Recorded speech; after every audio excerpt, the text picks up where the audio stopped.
मेघराज यादव, कुछ दिन पहले मैं देख रहा था दुष्यंत चौटाला का काफिला बहुत चौड़े में होकर निकला था उचाना कला के लिए। सोचे कि उचाना कला की जनता उनके साथ खड़ी है, लेकिन काले झंडे दिखाए जा रहे हैं सर। स्याही फेंकी जा रही है, जहां से दुष्यंत चौटाला कहते थे कि उचाना से हमारा जीतना पूरी तरह से तय है। जब उचाना में इस तरह का विरोध है तो पूरे प्रदेश में क्या हम उम्मीद करें? मेघराज यादव।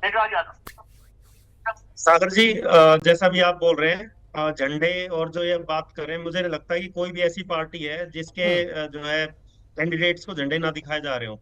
चाहे आप जी। बीजेपी कैंडिडेट्स को उठा लीजिए, चाहे आप कांग्रेस के कैंडिडेट्स को। बहुत सारी ऐसी जगह है जहां घुसने नहीं दिया जा रहा। हम्म। एक कैंडिडेट जो हमें हमें छोड़कर नहीं गए थे, दिखाए जा रहे कोई काले झंडे। भी हो रहा है हमें कि नहीं कुछ दिखाई जा पब्लिक का रहे, मैं मार्ग होएगा बता दूं। कुलाड़ा में उनको अनूप कम से दानव कम को चाहे हमें कहीं नहीं भी दिखाई जा नहीं रहे कोई किया काले जा रहा। झंडे हमें कहीं तो भी। चलो एक जगह कुलाड़ा रोक में दिया गया। एक देवेंद्र वीडियो पब्लिक दिखा में दीजिए। नहीं किया जा रहा जो टोहाना है में। गुस्सा होगा, एक कुछ वीडियो होगा, दिखा दीजिए तो जहां पे जनता हमें उसको काले दिखा झंडे देता समझेगी। हूँ दिखाई यहाँ जा पर रहे मैं, हो। अभी किसान दिखा किसान देता हूँ का मेरे आपको। का जो एक टोहाना में गठजोड़ आप हुआ है देखिए हरियाणा में, देवेंद्र पब्लिक का आप ये विरोध। देखिए बहुत बड़ा गुल खिलाएगा।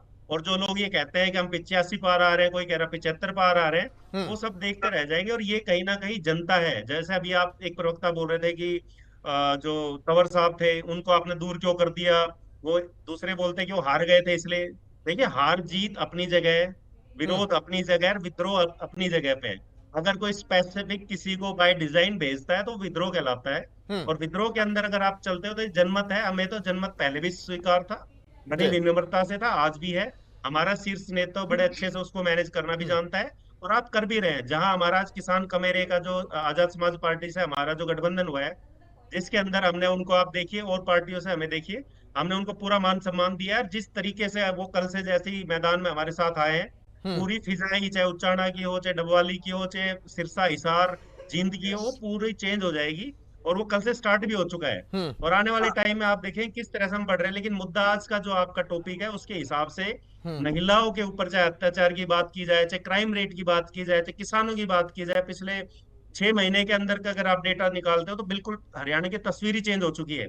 और उसका हम्म। रीजन है क्योंकि एक विजनरी लीडर था हरियाणा के पास, जो एक एजुकेटेड था, जो एक पीएचडी कर रहा है, एलएलएम जिसने कर रखी हो, जिसका एक विजन है, जिसको 45 साल की राजनीति देखनी, जिसको ये नहीं देखना कि भाई मैं यहाँ पे जो है जातिवाद फैलाऊं या किसी का अपमान कराऊं। आप एक वीडियो ऐसा लाइए जिसके अंदर हमारी पार्टी शीर्ष नेतृत्व की तरफ से कोई किसी को गलत बोला गया हम्म। हो। लेकिन यहाँ क्या हो गया कि दोनों नेशनल पार्टीज है, वो दूर से भी और गुरूर से भी, हम्म। दोनों से जो है हरियाणा की जनता को देख देख रही है। उन्हें ऐसा लगता है कि हम 85 पार हो गए, हम 75 पार।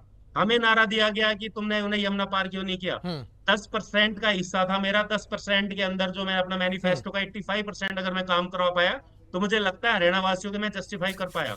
और ठीक अगर है। आज हरियाणा वासी हम्म। मुझे, मेरी पार्टी को सपोर्ट करेंगे, तो आप देखेंगे हरियाणा का जो हमने डेवलपमेंट मॉडल तैयार किया, हम्म। जो हमने 4.5 साल में जो हमने वादे किए वो निभाए। हिसार का एयरपोर्ट आपके सामने एग्जाम्पल है। इतने ऐसे प्रोजेक्ट है ठीक है, उन्हें कुछ चलिए नहीं सर, करना वही है। किंग मेकर वाली भूमिका में अगर आप लोग आ गए तो देखिए क्या इस बार दबदबा रहता है प्रदेश के अंदर। डाइनवाल साहब, जिस ओपी चौटाला ने, जिस चौटाला परिवार ने 2245 दिनों तक हरियाणा पर शासन किया, अपना राज किया, आज के वक्त हालात ऐसे हो गए कि महज केवल 30 सीटों पर वो पार्टी अब चुनाव लड़ती हुई दिखाई दे रही है। आकाश आनंद धार देने की कोशिश कर रहे हैं।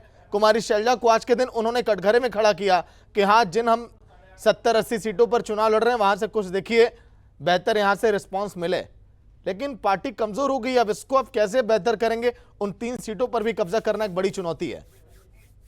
देखिए, ये तो चीजें कहने की है कि कोई भी लोग हमें मजबूत तो नहीं करेगा, लेकिन हम्म। सागर जी, एक चीज है कि पार्टी कमजोर और मजबूत, ये उतार चढ़ाव चलते रहते हैं। जनता किसी के भी साथ होती है, वो हम्म। मजबूत हो जाता है, जिसका भी साथ छोड़ देती है स्वाभाविक रूप से कमजोर हो जाती है। नहीं और डाइनवाल वो भी साहब, चीज आप देखिए, पार्टी एक जो होता है कि ग्राफ डाउन होना फिर अप होना। सन 2005 के बाद इनेलो का ग्राफ सर डाउन होता ही चला गया और आज 19 साल हो गए सर। नहीं, आप ये चीज कैसे सकते हैं? सब 2000 के बाद आप देखिए, हमने सत्ता भी बनाई, और 2009 में जब पार्टी को, जब पूरी तरह से, जब 2005 के बाद सब ये कहने लगे थे कि इंडियन नेशनल पार्टी खत्म हो गई, उस समय आपने देखा होगा कि किस प्रकार हमारे 31+1 विधायक हमारा जीत के आया था। उसके बाद 2014 में किस प्रकार हमने अपनी विपक्ष की भूमिका निभाई थी। ये तो पार्टी का विघटन हो गया। विघटन होने की वजह से स्वाभाविक रूप से हमें नहीं, नुकसान उठाना पड़ रहा 2014 है। की 19 सीटों की बात मैं नहीं शामिल कर रहा हूं ना सर। जिस इनेलो ने प्रदेश पर राज किया, हम तो उस राज की वापसी की हम बात कर रहे हैं। हरियाणा की जनता ने हमारा साथ नहीं छोड़ा। लेकिन अब आप ये देखिए कि जिस हिसाब से 2024 में चौधरी ओम प्रकाश चौटाला के नेतृत्व में चौधरी अभय सिंह चौटाला के साथ लगकर हरियाणा की जनता ने उनको सहयोग किया है, उनको मजबूत करने का काम किया है, ये उन्हीं का ही नतीजा है, उसी का ही नतीजा है जो बार बार ये कहते हैं कि हमने किसान कमेरे के लिए काम किया है। एक बार इनसे पूछ के तो देखिए, क्या इन्होंने किसान के लिए क्या, क्या कमेरे के लिए, क्या खिलाड़ियों के लिए क्या? अगर इन्होंने काम किया होता तो आज कोई भी वर्ग इनके खिलाफ नहीं होता।